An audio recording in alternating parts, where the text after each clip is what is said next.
my name is Tommy Tackett, and I joined the Poor People's Campaign because it's time that we demand change. When we live in the richest nation in the world, yet we are seeing the biggest economic wealth divide between the rich and the poor. Something's wrong.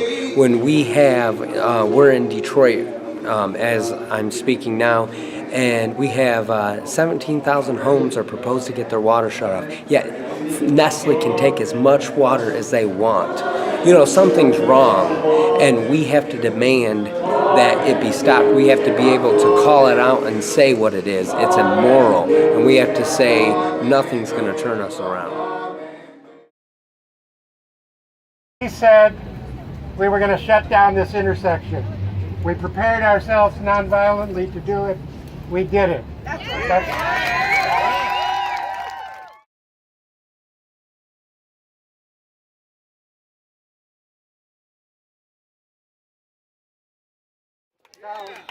Today is a victory.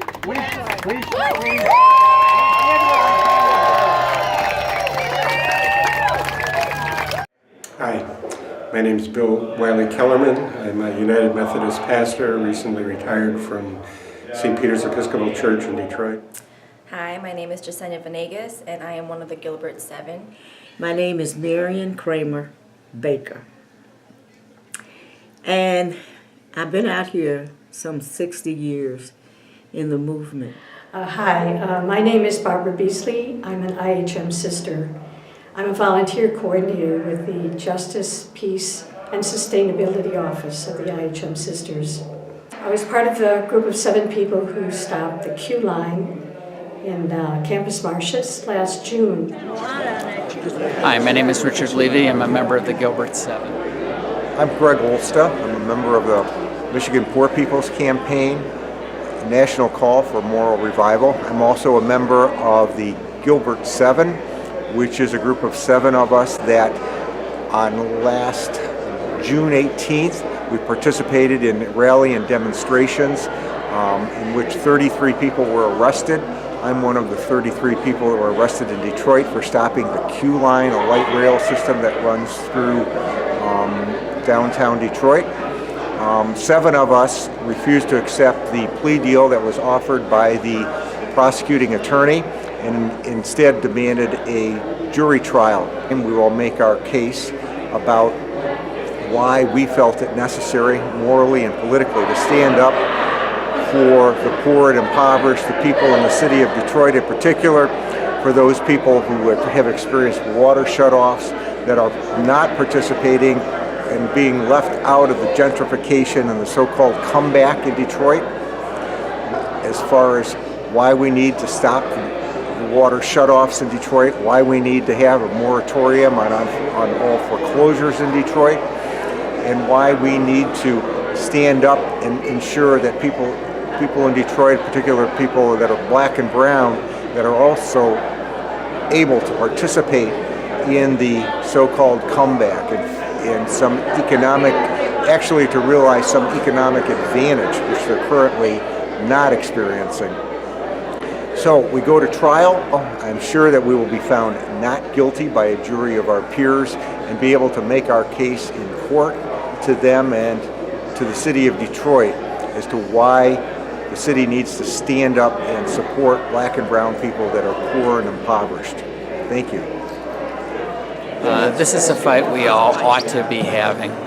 It is immoral what Dan Gilbert and his others are doing, putting buildings and profit before the people of the city of Detroit. He is selfish and, as far as we're concerned, selfless.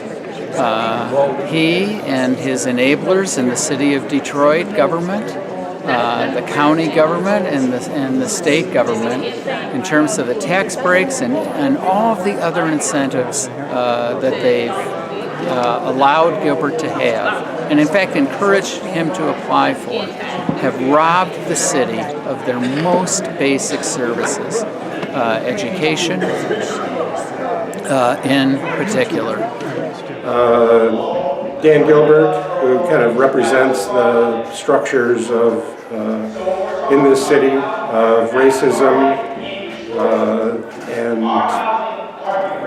militarism, extreme materialism, the giant triplets that Dr. King named, the war on the poor. All of those have been taken up and embraced by the Poor People's Campaign as themes for that series of actions. It's the goal of the campaign to break into the national narrative, which excludes poverty and race as a topic from all sorts of policy and budgetary matters. And here in Detroit, that's the case with the dominant narrative of Gilbert making the city great again, making Detroit great again. He's a billionaire. His worth is estimated at $7 billion. He owns some 100 buildings downtown in Detroit.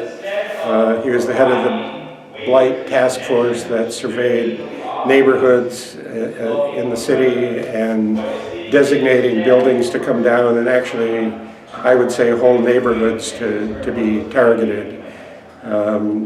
Subsequent to that, federal money, $700 million plus of federal money, the hardest hit funds designed to keep people in their homes. Half of that was used for those demolitions. Poor people are being cleared from neighborhoods in Detroit by water shutoff, and connected with that, threats of taking their children by Department of Health and Human Services. They're driven out of their neighborhoods by mortgage and tax foreclosures, by school closings, withdrawal of transportation.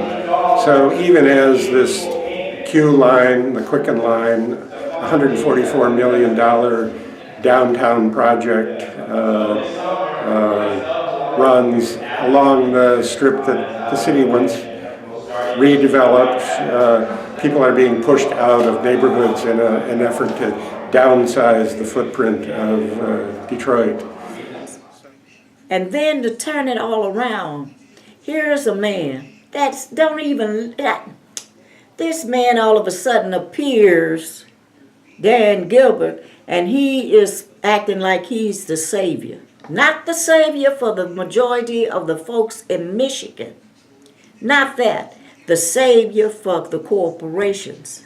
Because he deals on the thing of private industry.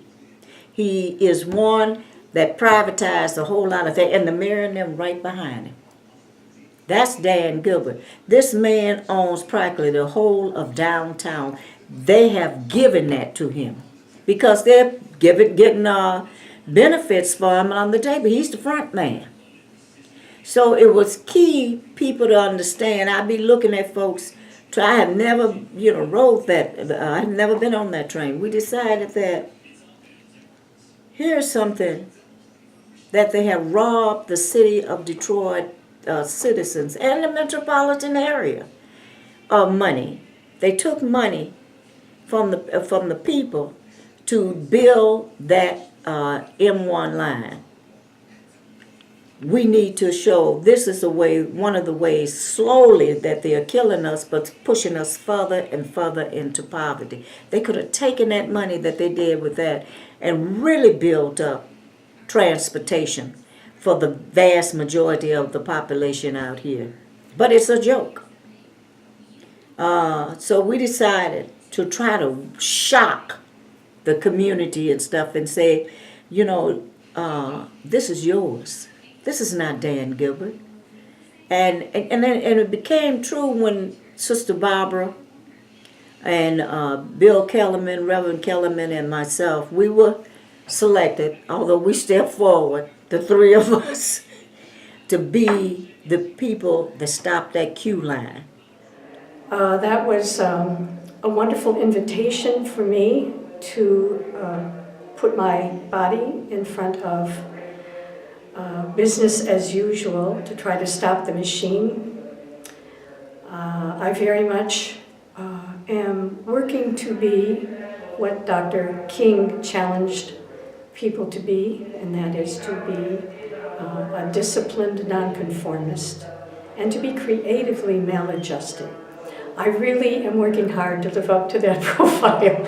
And I think standing in front of a streetcar to stop the craziness is a good way to have a voice. Everything. I wanted to make Dan Gilbert so mad that he would run out of there with steam coming out of his head. All of a sudden, we took our position. And that was the three of us locking arms, standing still, right there as the queue line comes around to go to Woodward Avenue. This young man kept, kept coming towards us. We didn't move. And he said, y'all don't have to move. This is a private property. I said, no, darling. See, that's why we out here, to educate people like you. Although you on there driving the queue line, this is public property, but privately managed. This is ours. This is not Dan Gilbert. Everybody's got a right to live. We're not before the campaign fails. Promise. Go down to jail. Everybody's got a right to live. To work. Everybody's got a right to work. Everybody.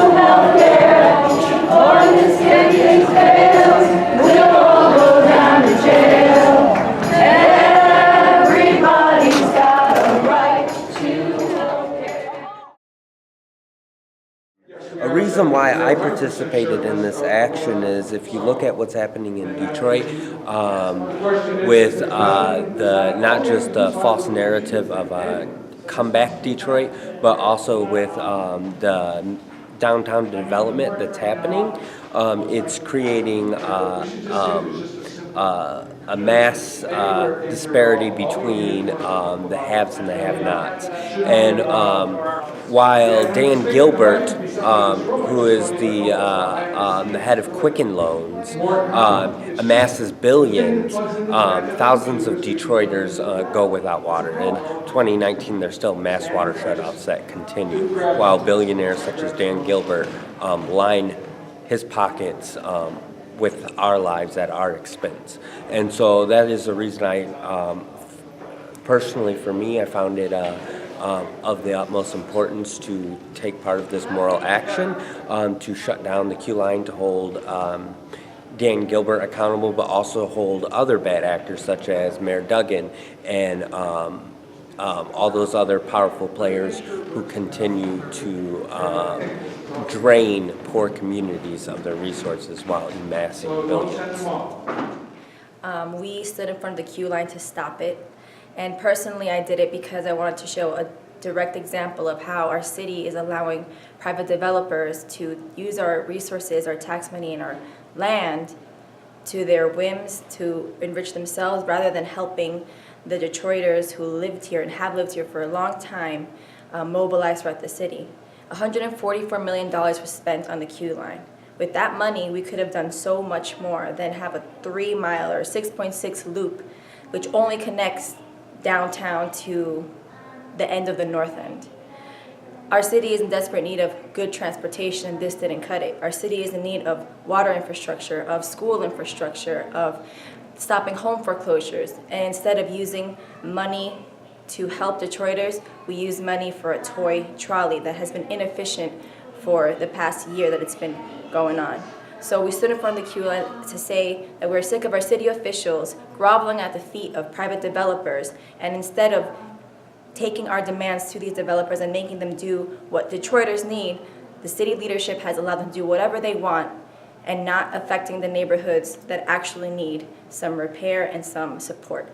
So we hope that this is going to bring to light how our city is being used as a playground and experimental lab to enrich the people who don't even live here.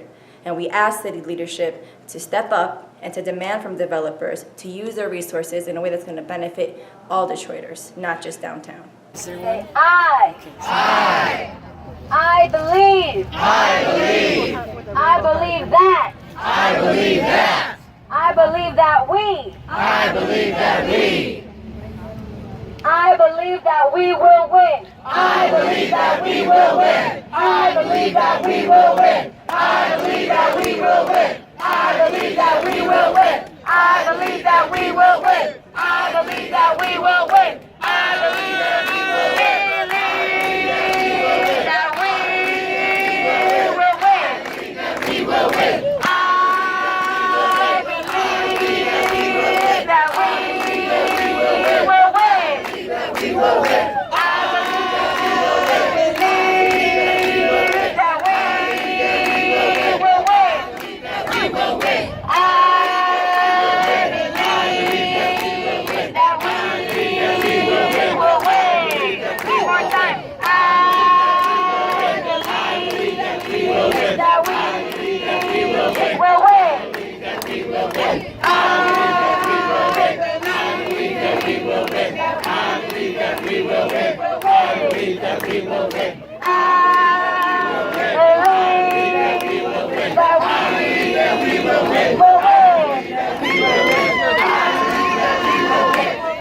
believe that we will win.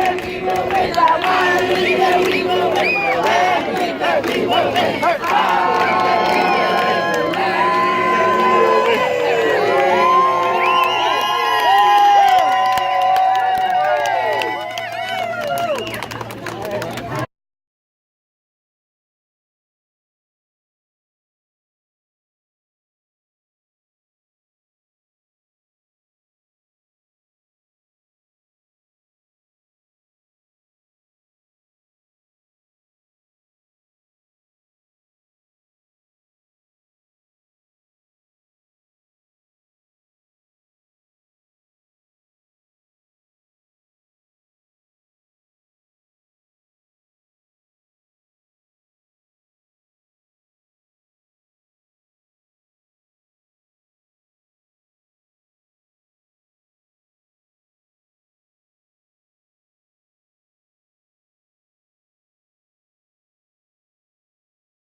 We believe we'll be acquitted if we're allowed to testify.